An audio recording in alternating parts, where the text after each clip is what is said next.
Hello, good evening, नमस्कार and a very warm welcome to the channel online Shikshan. मैं हूं आपके साथ अंजलि बालियान और आप सभी साथियों का स्वागत करती हूं। So my dear friends, DSSB-PRT 2024 के लिए CDP की इस सीरीज में आज ये हमारी क्लास नंबर 8 रहने वाली है। इससे पहले 7 क्लासेस हो चुकी है जिनमें हम कंप्लीट पैडागोजी का कोर्स कवर रहे हैं NIOS की समरी की हेल्प से। तो NIOS के chapter wise, unit wise, block wise एक तरफ से लेके लास्ट तक जितने भी आपके ब्लॉक्स हैं, आपके एग्जाम के पॉइंट ऑफ व्यू से NIOS बहुत इंपॉर्टेंट है, उनको हम एक सीरीज में सीरियल वाइज कवर करेंगे ताकि आपको एक सिक्वेंशनल मैनर में आप अपने नोट्स बना सके। तो इससे पहले 7 क्लासेस हो चुकी है। आज जो हमारी 8वीं क्लास है इसमें हम यूनिट नंबर 3 501 ब्लॉक की शुरू करने जा रहे हैं, जिसमें हम education as a fundamental right यानी एजुकेशन कैसे कैसे एक प्रोसेस के बाद कि भाई बहुत सारी कमिटीज आई, बहुत सारे कमीशंस आए, सब ने एजुकेशन की फील्ड में कुछ ना कुछ काम किया, कुछ ना कुछ रिपोर्ट सौंपी और फिर धीरे धीरे चल के बहुत सारे अमेंडमेंट्स होते गए और जाके वो फिर संविधान का एक हिस्सा बन गया हमारा एजुकेशन, है ना। और वो फिर फंडामेंटल राइट जाके कैसे बना, है ना, कौन कौन से आर्टिकल में जो है एजुकेशन का जिक्र किया गया है जो आपके एग्जाम के पॉइंट ऑफ व्यू से इंपॉर्टेंट है। तो चलिए फिर आज कवर करेंगे हम हमारा topic education as a fundamental right. So I hope आपको पिछली दोनों यूनिट बहुत अच्छे से समझ आई है, बहुत अच्छे से टॉपिक्स क्लियर हुए हैं। तो यूनिट 3 आज से शुरू कर रहे हैं। जैसे कि मैंने आपको बताया, इस यूनिट में हम कौन कौन से टॉपिक्स को कवर करेंगे एक बार पहले पूरा ओवरव्यू ले लेते हैं ताकि आपको बाद में कोई भी कंफ्यूजन ना रहे। तो सबसे पहले हम यहाँ पर देखेंगे कि कौन कौन से टॉपिक्स इस यूनिट्स में इंपॉर्टेंट है जो हमें कवर करने हैं। पहला तो आप यहाँ पर देख पा रहे हैं concept and need of universalization of elementary education, कि एलिमेंट्री एजुकेशन यानी प्रारंभिक शिक्षा का सार्वभौमिकीकरण करने की क्या जरूरतें हैं, है ना, और कौन कौन से ऐसे कारण है, रीजंस है जो कि हमारे इस मिशन को यूईई के यूनिवर्सलाइजेशन ऑफ एलिमेंट्री एजुकेशन को पूरा होने से रोकते हैं। वो कौन से कारण हैं ये भी हम इसी क्लास में देखेंगे। साथ ही आर्टिकल 45 हमारे भारतीय संविधान का, जिसमें एजुकेशन से रिलेटेड जो है आपको बहुत सारी इंपॉर्टेंट चीजें देखने को मिलेगी। देन 86वां संविधान संशोधन अमेंडमेंट, ये भी हम देखेंगे।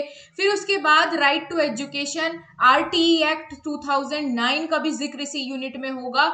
एंड देन हम बच्चों के जो अधिकार होते हैं, राइट ऑफ चाइल्ड, रोल्स और रेस्पॉन्सिबिलिटीज ऑफ टीचर, ये सब चीजें आपको इस यूनिट में देखने को मिलेगी। आज हम कितना करेंगे इसमें से? आज हम यहां तक कवर करेंगे, ठीक है, जिसमें हम यूईई, आर्टिकल 45, आर्टिकल 51 जो कि यहाँ नहीं लिखा हुआ है, और साथ ही 86th कॉन्स्टिट्यूशनल अमेंडमेंट, ये चारों पांचों चीजें आज हम कवर करेंगे। RTE 2009 हम कल की क्लास में रखेंगे क्योंकि ये बड़ा टॉपिक है और बहुत ज्यादा इंपॉर्टेंट भी।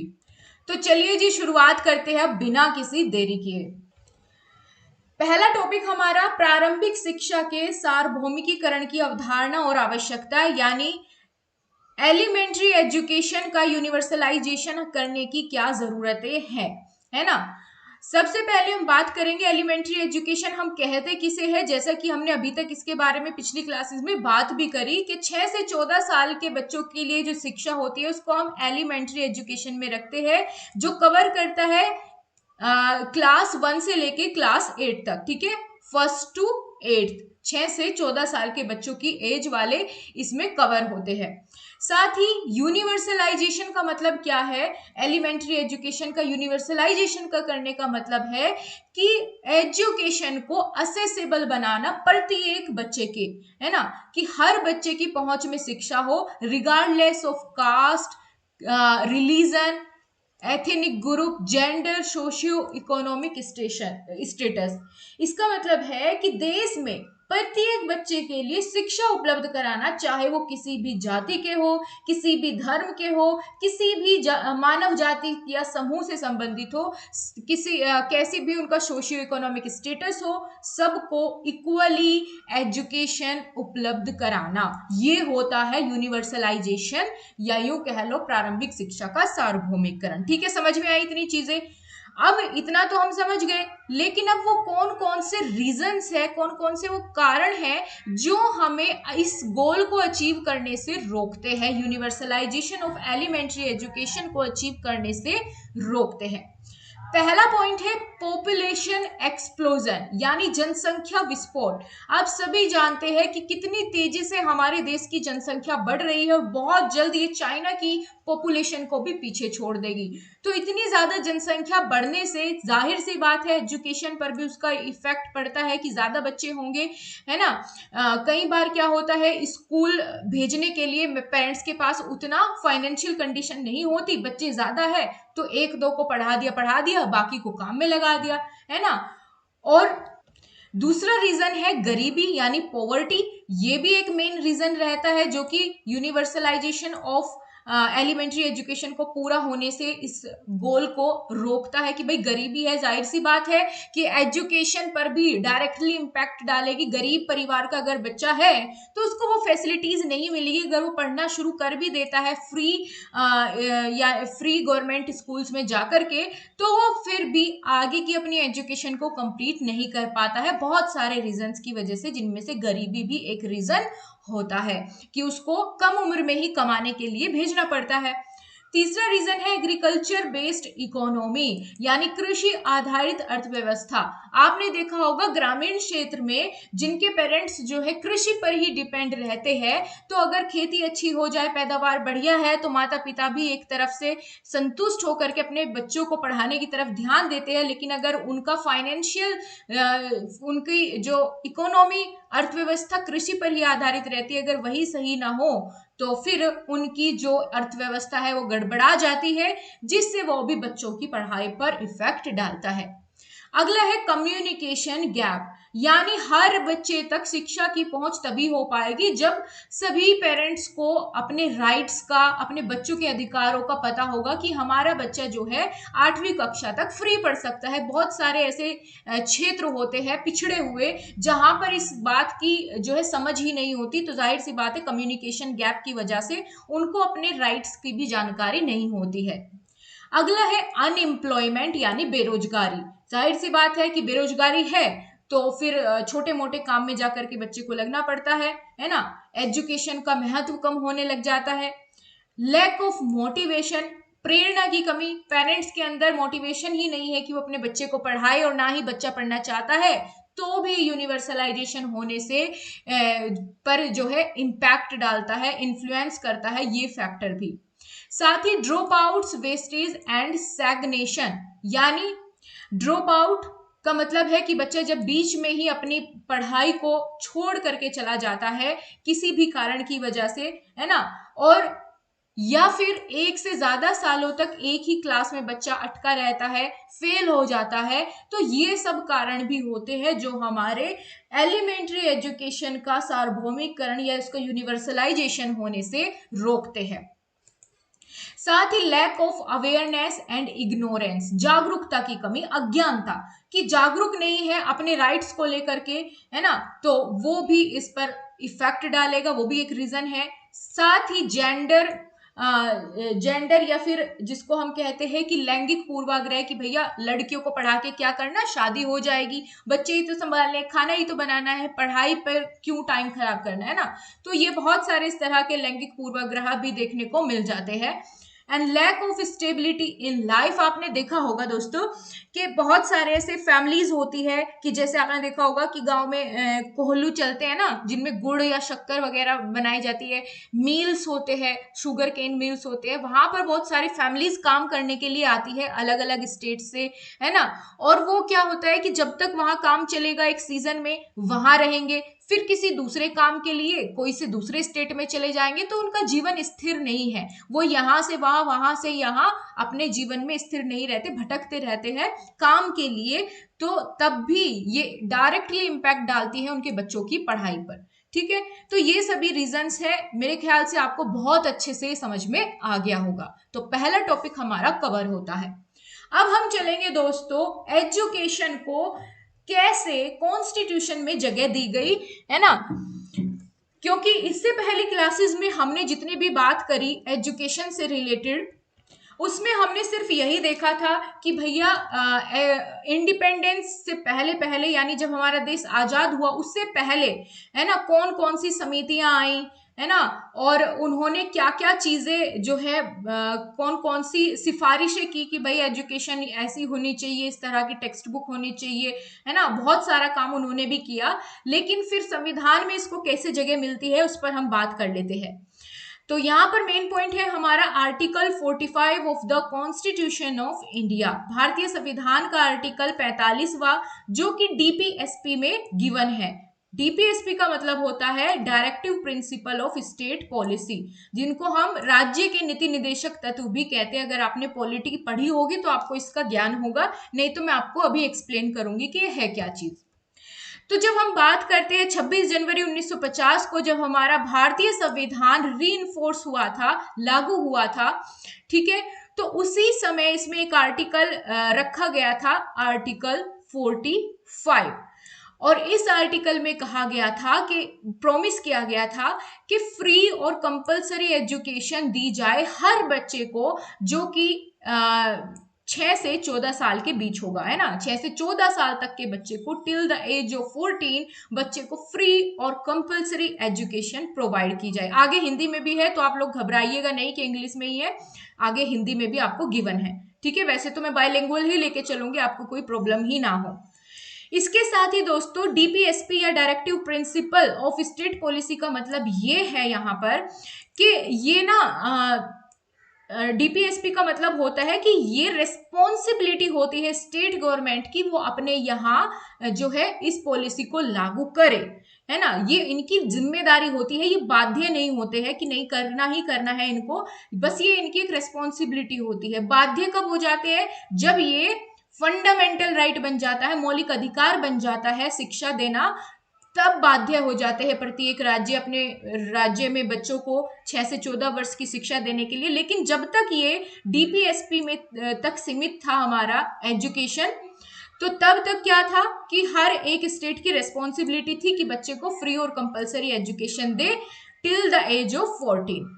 इसके साथ ही इन्होंने ये भी कहा था कि जब ये जो है आर्टिकल 45 लाया गया 1950 में, तो इससे आगे के 10 साल के भीतर भीतर जो है इसको पूरी तरीके से हर एक स्टेट में लागू किया जाए। तो यानी इन्होंने क्या कहा कि with in 10 years of coming into force of the constitution, है ना, कि भाई 10 साल के भीतर भीतर इसको सही तरीके से हर एक राज्य की रेस्पॉन्सिबिलिटी है लागू करना, फ्री एजुकेशन प्रोवाइड करना। समझ में आया बहुत अच्छे से? ठीक है, चलो आगे बात करते हैं दोस्तों। ये वही चीजें यहाँ हिंदी में लिखी हुई है, तो हम इस बात का सार क्या निकाले कि आर्टिकल 45 में क्या था। आर्टिकल 45 में ये मैंडेटरी किया गया था कि फ्री और कंपलसरी एजुकेशन प्रोवाइड किया जाए और for children age 6 to 14 years. यहां से आपके प्रीवियस पेपर में भी क्वेश्चंस बने हैं, तो आपको बहुत ध्यान से इसको रखना है। ठीक है, तो हमारा दूसरा टॉपिक कंप्लीट होता है आर्टिकल 45।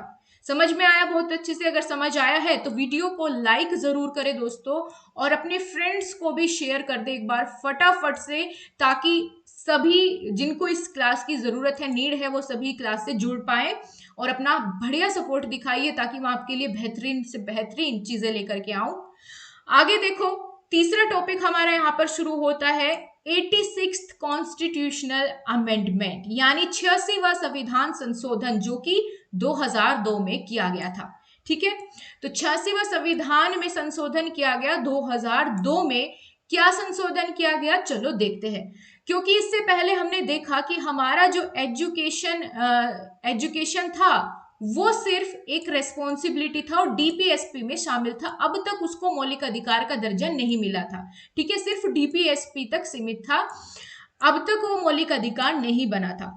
तो फिर क्या होता है, 86वें संविधान संशोधन के तहत 2002 में एजुकेशन को हमारा फंडामेंटल राइट बना दिया जाता है, मौलिक अधिकार का दर्जा दे दिया जाता है। ठीक है, चलो देखते हैं। 86वें संविधान संशोधन या 86th अमेंडमेंट के द्वारा 2002 में आर्टिकल 21 के बाद जोड़ा गया आर्टिकल 21A। 21 तो पहले से था, इसमें आर्टिकल कौन सा जोड़ा गया, 21A जोड़ा गया। किसमें, फंडामेंटल राइट्स में। कितने फंडामेंटल राइट्स है हमारे, कमेंट करके जरूर बताओ कितने मौलिक अधिकार है हमारे पास, 6 या 7। जल्दी से कमेंट करके आपको कमेंट बॉक्स में आंसर देना है। और 6 है तो कौन कौन से, और 7 है तो कौन कौन से, इसको लिख दो एक बार, सारी चीजें ये जरूरी है आप सभी के लिए। ठीक है, तो हमने क्या समझा कि 86वें संविधान संशोधन के द्वारा 2002 में आर्टिकल 21A को ऐड किया गया कॉन्स्टिट्यूशन में। क्या कहा गया इसे ऐड करके, कहा गया कि जो हमारा राइट टू एजुकेशन को फंडामेंटल राइट का दर्जा दे दिया गया। Declares the fundamental right to education for children age 6 to 14, यानी मौलिक अधिकार, शिक्षा को मौलिक अधिकार का दर्जा दिया गया और 6 से 14 वर्ष की आयु के बच्चे के लिए। इसमें मैंडेटरी कर दिया गया कि सभी स्टेट्स प्रोवाइड करेंगे, ये कंपलसरी है सभी के लिए, और फ्री और कंपलसरी एजुकेशन प्रोवाइड करना। ठीक है, इसके लिए एक नया कानून बना दिया गया और संविधान में इसको फंडामेंटल राइट की जो आप कहते हैं कि उपाधि दे दी गई, या यूं कह लो फंडामेंटल राइट इसको बना दिया गया। ठीक है, तो इस तरीके से सबसे पहले आर्टिकल 45 में था, फिर आता है आर्टिकल 21A जिसमें इसको फंडामेंटल राइट बना दिया। समझ में आ रही है ये सीक्वेंस आपको? चलो अच्छी बात है, अब आगे बढ़ेंगे।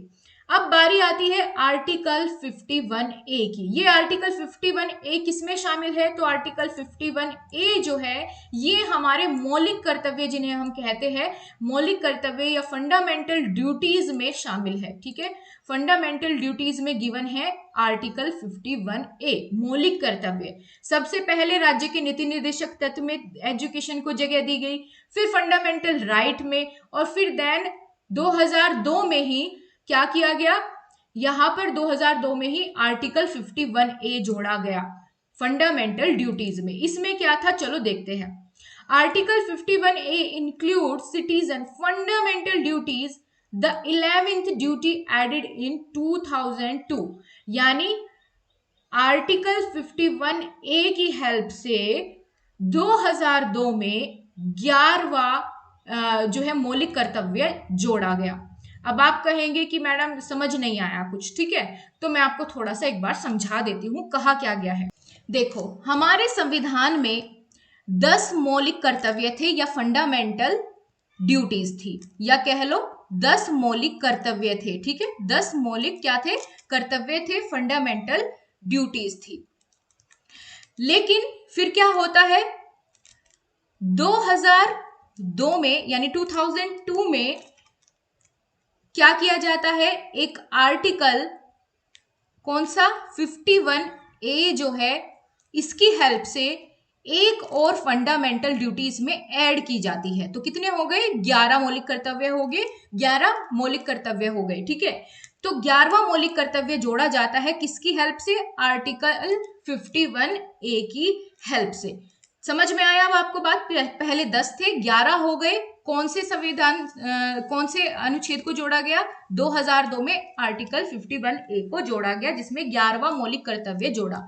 अब ये क्या है 11वां मौलिक कर्तव्य, चलो देखते हैं। इसमें कहा गया है कि सभी पेरेंट्स या जितने भी नागरिक है वो सभी अपने बच्चों को, कि सभी पेरेंट्स का कर्तव्य है, क्योंकि भाई मौलिक कर्तव्य में जोड़ा गया तो यानी कर्तव्य ही तो होंगे, तो सभी नागरिकों का कर्तव्य है, मौलिक कर्तव्य है कि वो अपने अपने बच्चे को, जो भी पेरेंट्स है बच्चे के, वो 6 से 14 साल की उम्र तक जो है कम से कम एजुकेशन जरूर प्रोवाइड कराए। अब से पहले तो सरकार की ड्यूटी थी, गवर्नमेंट की ड्यूटी थी कि बच्चों को ढूंढ के लाना पढ़ाना, लेकिन इसमें कहा गया है कि नागरिकों का कर्तव्य है कि अपने अपने बच्चे को जो है पढ़ाए। ये इसमें 11वां जो है मौलिक कर्तव्य जोड़ा गया, ये इसमें कहा गया। मेरे ख्याल से आपको ये समझ में आई होगी पूरा। अब एक बार हम पूरी क्लास को समराइज करते हैं फटाफट से। सबसे पहले हम बात करेंगे कि आर्टिकल 45, ठीक है, आर्टिकल 45 26 जनवरी 1950 को जब हमारा संविधान जो है लागू हुआ तब इसको ऐड किया गया था। इसमें जो है आर्टिकल 45 डीपीएसपी का एक पार्ट है, डीपीएसपी में गिवन है आर्टिकल 45, जिसमें ये क्या किया गया था, सभी स्टेट्स को कहा गया था कि भैया अपने अपने राज्य में जो है 6 से 14 साल के बच्चे को जो है एजुकेशन, फ्री और कंपलसरी एजुकेशन प्रोवाइड करो। तो ये किसका पार्ट था, डीपीएसपी का। फिर होता है हमारा एक संविधान संशोधन, जिसे हम नाम देंगे 86वां संविधान संशोधन या फिर 86वां अमेंडमेंट, ठीक है। अमेंडमेंट होता है कॉन्स्टिट्यूशन में और इसकी हेल्प से जोड़ा जाता है आर्टिकल 21A, ठीक है, आर्टिकल 21A। इसकी हेल्प से क्या किया गया, आर्टिकल 21A में कहा गया कि जो हमारा एजुकेशन है ये एक फंडामेंटल राइट है, यानी कि हमारा मौलिक अधिकार है। इसको मौलिक अधिकार का दर्जा जो है वो दे दिया गया, ठीक है। ये हमारा मौलिक अधिकार है, 6 से 14 साल तक के बच्चे को शिक्षा देना हमारा मौलिक अधिकार है। समझ में आ गया। अब इसके बाद हमने बात करी आर्टिकल 51A की। आर्टिकल पूरा समराइज कर दिया मैंने, बिल्कुल शॉर्ट फॉर्म में, इससे ज्यादा छोटा करके मैं इसको नहीं बता सकती। आर्टिकल 51A में क्या जोड़ा गया, 11वां मौलिक कर्तव्य जोड़ा गया, या फंडामेंटल ड्यूटी कह लो या मौलिक कर्तव्य कह लो, ठीक है, मौलिक कर्तव्य जोड़ा गया, जिसमें ये पेरेंट्स का या फिर बच्चे के अभिभावक का जो है कर्तव्य है कि बच्चे को शिक्षा के अवसर जो है वो प्रदान करे। तो ये चीजें हमने आज की क्लास में देखी। अब जो हमारी कल की क्लास होगी उसमें हम RTE 2009 पढ़ेंगे और कौन कौन से चाइल्ड राइट्स होते हैं वो सब चीजें हम कल करेंगे। आज की क्लास यहीं तक थी। आई होप आपको पसंद आई है। अगर आपको पसंद आई है तो वीडियो को लाइक, चैनल को सब्सक्राइब और शेयर करना बिल्कुल ना भूले। मिलते हैं आपसे अगली क्लास के साथ, तब तक के लिए नमस्कार, जय हिंद, वंदे मातरम।